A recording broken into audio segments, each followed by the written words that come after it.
In our first story, authorities at the Ghana Institute of Journalism say the end of semester examinations that was put on hold on Sunday will resume today. A release by the Public Relations Department of the Ghana Institute of Journalism said eligible students had to report for the examinations. Well, we have extras of the statement we're about to read to you. And it indicates that students who have paid their fees and registered and are eligible to take part in the examinations will include students who face challenges with registration online and were considered and also were assisted by the Academic Affairs Department to register.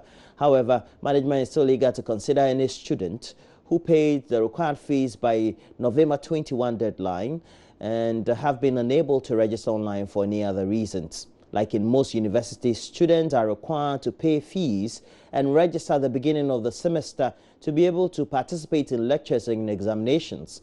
This academic year, management offers students the opportunity to settle their fees by extending their periods severally from end of September to October and finally to November 21, 2018. And the statement continues, for proper planning of university operations and administration, registration could not be extended beyond November 21. It has been the practice of GIJ, according to the statement, and it still is, that first-year students are required to pay a minimum of some 80% of their fees in the first semester by due date, while continuing students paid 60% of their fees per their regulations. The remaining fees are paid in the second semester. On Sunday, December 2, the student protest and tense atmosphere on campus led management to calling the police to maintain law and order, and the examination schedule for Sunday was suspended.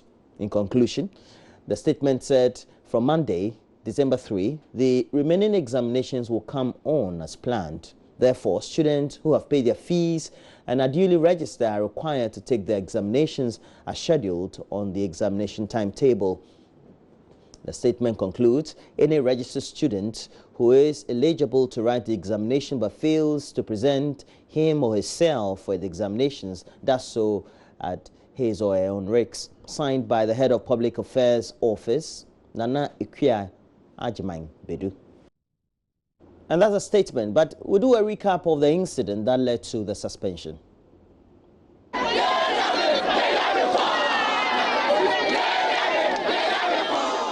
What began as a silent protest ended in chaos. At some point, some students were seen attacking the office of the Student Representative Council. Others chanted on and on with the hope that school authorities will rescind their decision. Those who spoke to JoyNews said attempts to get their concerns addressed failed. They threatened to take legal action if they are denied the opportunity to write the exam. My dad paid the fees even before school reopened. As soon as we vacated, 3 weeks after vacation, my dad made the payment, 2,000 cedis. But just because I had problem with their useless portal they have there, I couldn't register, and then you are denying me from writing exams. We are moving straight to the court. We are taking a legal action against the administration. I was denied all because I was on the student loan. You understand? And the student loan came out publicly on the news that they cannot pay because they have a problem. So the mandate of the student loan has failed. If the school cannot make one with the student loan to allow me to write, I don't know the future of this country. Right now, we are not allowed to write our paper. I don't know when they are going to have this special exams for us. So definitely, we know that they will let us take a receipt. And that one too, we have to pay an amount of 500 cedis before you write the receipt, which is next year after you have graduated. So it is really, really bad. As tension rose, police personnel were deployed to restore order. Head of Academic Affairs Matthias Tibu later announced that examinations for the day have been cancelled indefinitely. The police later forced all students to vacate campus. The decision did not go unresisted. We cannot continue to suffer. As the premier school of communication, we proud ourselves with this accolade, and we continue to suffer this way. Every year, if students are coming to write exams, they will go through these difficulties. When results are out, students have problems with their results. You will see your results on notice board, you go online, a different result is there. APP claims to be a listening government. If they are truly a listening government and they appointed him here, then they should tell him that there are people who are in genuine difficulties, who are not being able to pay. But some people are 80%. Some people have paid everything apart from 95 cities for SRC, and they are saying they should not write. They say they should not write. Why? SRC General Secretary Na Adole Moffat told JoyNews the SRC is engaging school authorities to ensure that all papers were written without challenges. The issue at hand is that the management decided to open the portal just once. But happening is that this semester we've opened it more than 3 times. That is to say that the SLC is still speaking for students. And I've been sending messages to them that they should still believe in us.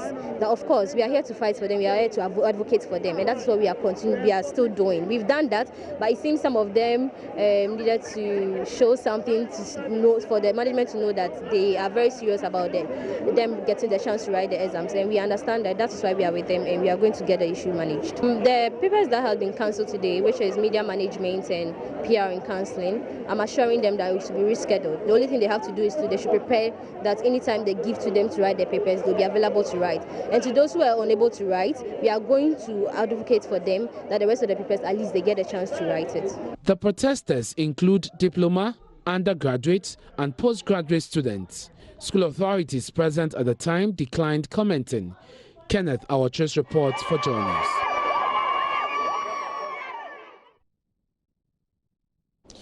Three brothers have gone missing after taking a swim at the Nungwa Shining Beach just hours before their brother's wedding. The young men aged between 17 and 23 were part of a group which came from Kumasi to attend their brother's wedding. A 4th person was, however, rescued after a lifeguard came to his aid.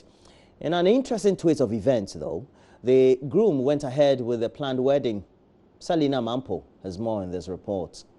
It was supposed to be a fun-filled event for the Ganji family when they traveled to Accra from Kumasi to attend their brother's wedding on Sunday. But it, however, turned tragic when 4 brothers of the groom decided to take a swim early in the morning before the event.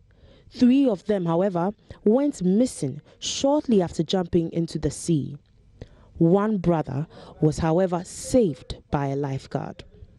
A family member, Mohammed Ganji, narrates how the incident occurred.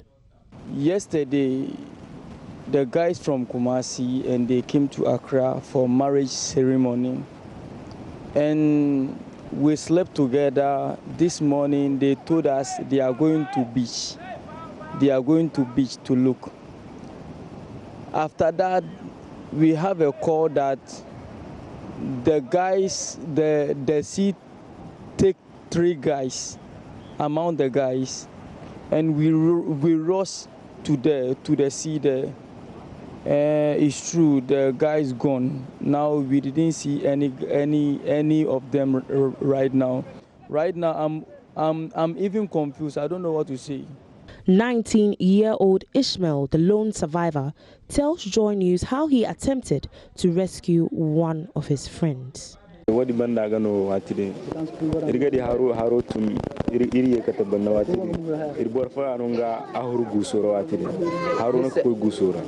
rather unfortunately, when they were bathing, he saw the way the water is coming is just changing. Then he just came back. Some of them came back. Then they saw others are going forward. Then he was trying to struggle to bring them back.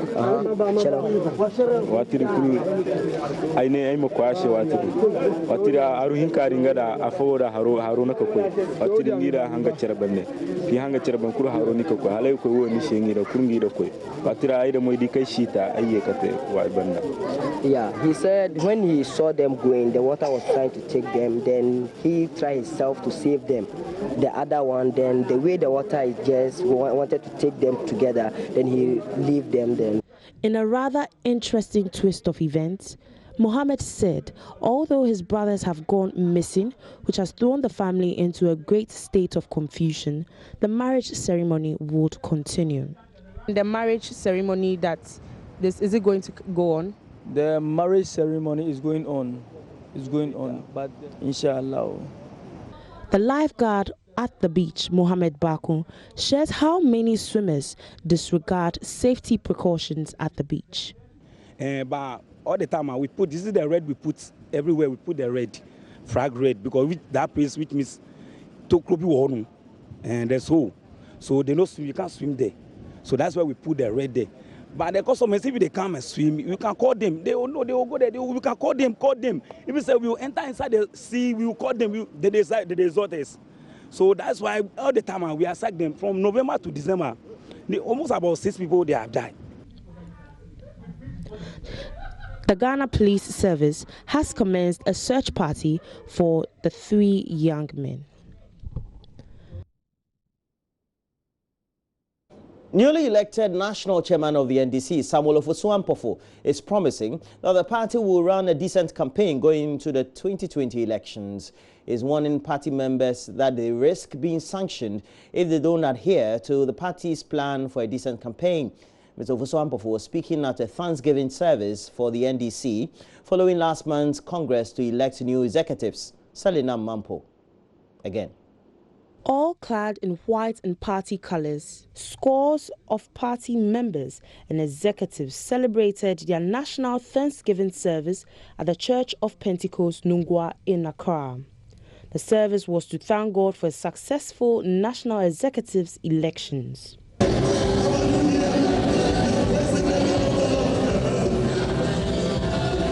Samuel Ofosu-Ampofo says the party will ensure discipline in its campaign. I also want to assure Apostle and the entire Christian community that our leadership will respect the virtues of this country.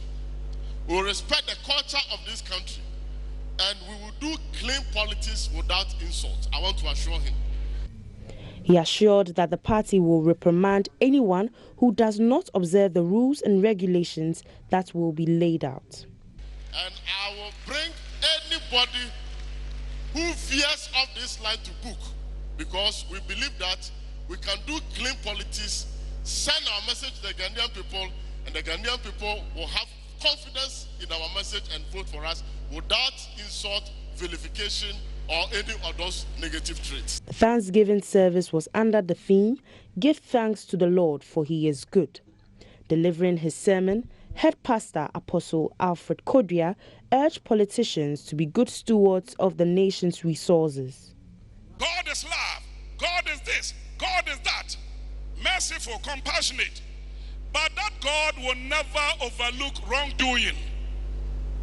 And as politicians, and as church members, and as Ghanaians, we need to understand that God will punish wrongdoing. We as political leaders, that is you as political leaders, have been appointed or elected into various offices to serve the people. The resources of the party, the resources of the country have been entrusted into your hands. And today, let me remind you that you are going to give account of your stewardship ultimately to our God in heaven. The ceremony ended with jubilations as the members of the party and congregation danced to the popular gospel song, Bobo Le Bobo.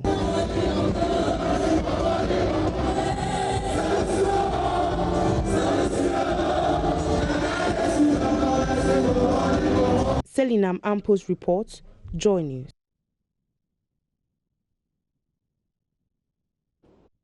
Well, meanwhile, we have a number of individuals who are contesting or have expressed interest to contest the presidential candidate position of the NDC, petitioning the National Executive Council of the party. And according to the petition, well, they are raising issues about the 400,000 Ghana cedi filing fee as announced by the National Executive Council of the party. And according to the statement, the individuals, Abang Bagbin, Akospio Gabra, Sylvester Mensah, Stephen Atubiga, and a number of them want the nomination fees and fees for the collection forms to be pegged at 5,000 and the filing fees reduced to 100,000 Ghana cedis respectively. Well, we'll bring you more on that statement when we do the reviews. Away from politics, About 400 buildings found to have been constructed in waterways in Kumasi are earmarked for demolition. City authorities have so far completed audits of the structures, which say they will cost some 1.9 million Ghana cedis to pull down. The mayor of Kumasi, Mr. Osei Asibe-Ntwi, revealed this at a town hall meeting organized by the Ministry of Information in Kumasi. Nanaya Ojima has more in the following report. More than 10 people died this year alone in Kumasi and other parts of the region from flooding. Property worth millions of cedis were also destroyed by the floods, even though the KMA dredged some drains ahead of the rainy season. The NADMO, among other institutions, and even city authorities blamed wrongly sited buildings for the challenge. KMA Mayor Osei Asibe-Ntwi says the assembly is now in consultation with the traditional authority to pave way for the demolition. He will not give details of the planned demolition. After the whole evaluation, we realized over 1.9 million cedis will be needed to pull down the buildings. It is a very big project. These buildings were erected before we came to office. We have decided to consult Kumasi Traditional Council and other parties to find a way forward.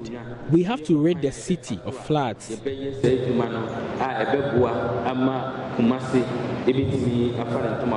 Meanwhile, the assembly is planning to partner private investors to undertake capital-intensive projects. Plans to treat waste into useful chemicals and a multi-story car parking space are high on the agenda. Mr. Asibe-Ntwi explains.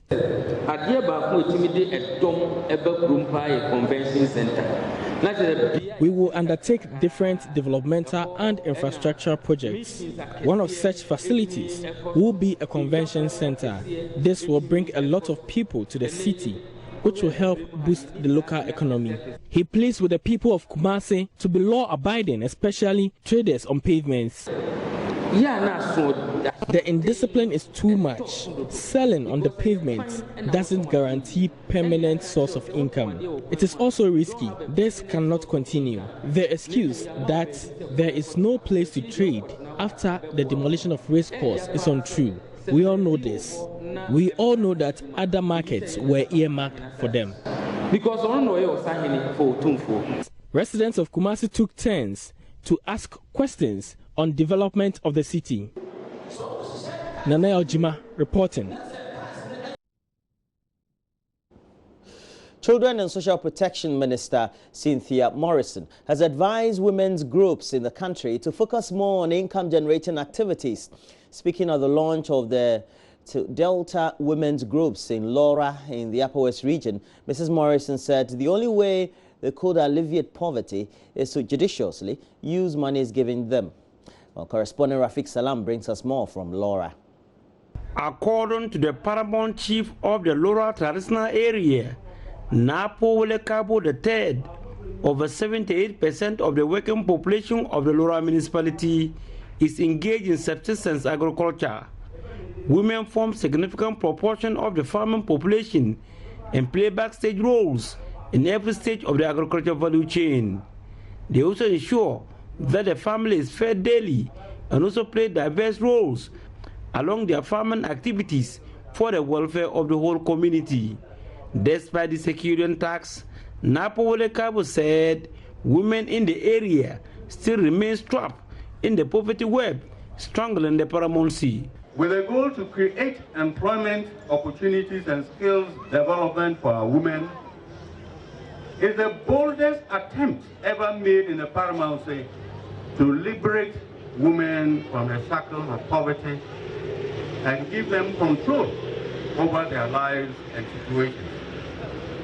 It is my belief, and indeed that of my traditional council, that by targeting the challenges of our women through the creation of income-generating activities, as envisaged under the Delta Women's Group, our women will ultimately be empowered socially and economically. The Delta Women's Group is made up of over 3,000 women and divided into 4 zones and aim at creating employment opportunities and skills development for women in the area. Minister for Gender, Children and Social Protection, Cynthia Morrison, before she launched the group, praised the people for such an initiative. Don't use the money for household chores. Use the money for your businesses. We would come around and inspect and make sure that we give you training skills so that the monies that you're going to receive, you can work well with them. Deputy Chief Executive of Maslock, Afia Akoto, pledged to assist the group to enable them achieve the purpose for which it was set up. We would not have any reason to fail the people of Laura. We would not have any reason to empower the women of Laura because of Delta. And I'm standing here not just speaking as a politician or an appointee of the government, but I'm giving my word that in as much as we've had 25 groups already processed, yet to see and sign their checks in coming weeks, we are going to do that through Delta. The Deputy Minister for Roads and Highways and Laura Member of Parliament, Anthony Yo Abefakabo, used the occasion to account for his 22-month stewardship as a legislature. This year alone, Pong, who was installed as the Malina, meaning development chief. He was installed by the Laura Paramount Chief, Napo Wele Kabo III, under the stool name Kennedy Dere Ajapong. Though a native of Asandompene in the central region, Kennedy Ajapong has never turned his back to the Upper West region where he was born and has helped in several development projects, especially in the Laura municipality. It is not everybody that gets opportunity to be honored in life whilst he lives. Some are honored when they die. Some, when they are dead, is when people shower praises. I want to thank God for living to see how Ghanaians appreciate my efforts. I know I've stepped on a lot of toes because I try as much as I can to speak the truth.